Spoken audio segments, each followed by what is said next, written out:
Hello everyone, good day and welcome to another episode on Getting Through Architecture. On this episode, we will be looking at the epic debate between the 2D drafting software and the BIM softwares, particularly the AutoCAD and the Revit war.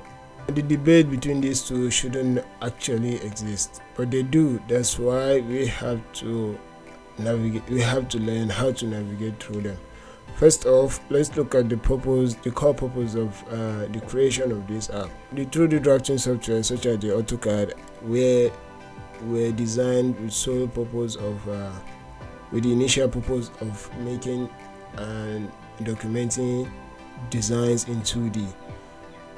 Subsequent addition of their 3D modeling capability were an upgrade to their purpose, while the likes of Revit were designed to make accurate the documentation of building information and analysis, while their 2D drafting capability were a subsequent upgrade to it. So with that, we understand the core purpose of these two sides of the debate. Given this, what you will notice happening in the world of architects is a large divide between the users of these softwares, where the older generation tend to cling more to the 2D software. The younger generations cling more to the BIM softwares. It's safe to say that both approaches are somewhat off the track. But before we go into the tips on how to navigate through this issue, we would have to look at the factors that will actually be shaping your views and decisions. First off, it's a no-brainer that the BIM softwares are by far a huge time saver and a big win on keeping building information tidy. This is largely due to their modularity. The instance of Revit, objects or elements like walls, roof, floors, etc. comes with a load of information that can be tweaked to build them. However, achieving specific details in this element requires a certain level of skills in the usage of the BIM softwares. Doing this in 2D softwares might require a large number of time, but it is doable with basic skills. The skills required in the BIM software to achieve this level of details is largely unacquired by majority of its users. This leads to the modularity of designs itself per user. The user tends to build designs based on presets, as the skills to edit into details might not be quite available. Hence, at a larger scale, designs themselves becomes less detailed or more modular. From this observation, it is safe to say that the BIM softwares are doing to AutoCAD or drafting softwares what the 2D drafting softwares did to hand drafting. Once again, this is a wrong approach to go by things, as from the look of things, even the most successful of the designers always go back to their roots. And since this is a way of achieving high level of details and personalizing designs, it makes designs unique and one's crafts stand out. And this is a very key important aspect of one's design career: standing out, being special, and finding one's path in a career. The use of these BIM softwares without in-depth knowledge of them steals this from young designers. So this brings us to our first tip.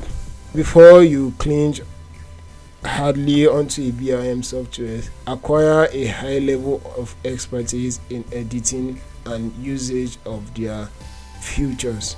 This gives you a high level of control over the software while bringing in your specialty as a designer.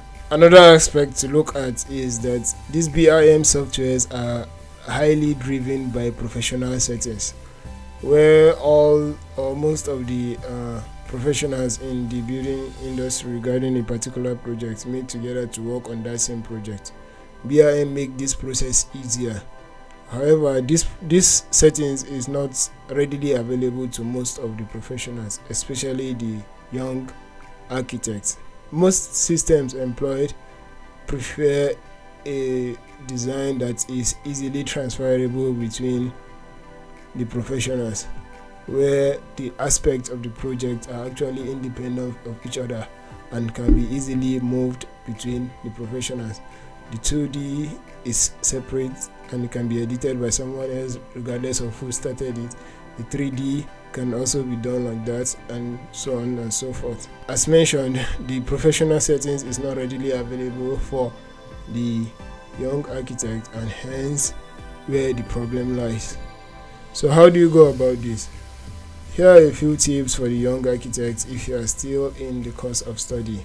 If you are still a undergraduate student of architecture, get used to your 2D drafting software to a large extent while learning and digging deep on your BIM softwares. Chances are that the firm you will be joining after graduation will have to tailor your expertise, your 2D drafting expertise, to the requirement for the firm.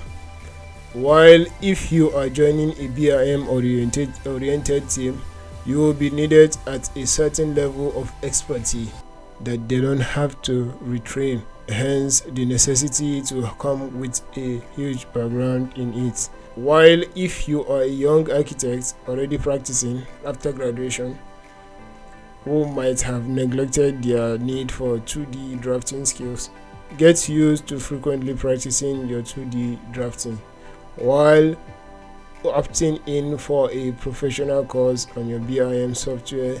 This is quite important for your journey ahead.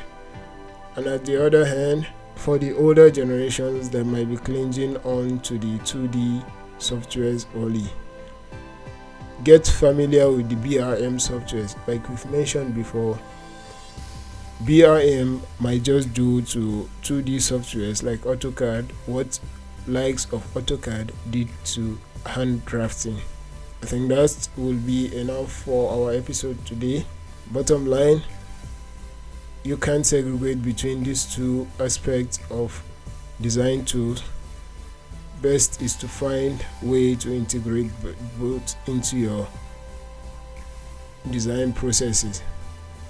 And from there, I have been Sarafadin Sharif Ishola. See you on the next episode. Cheers.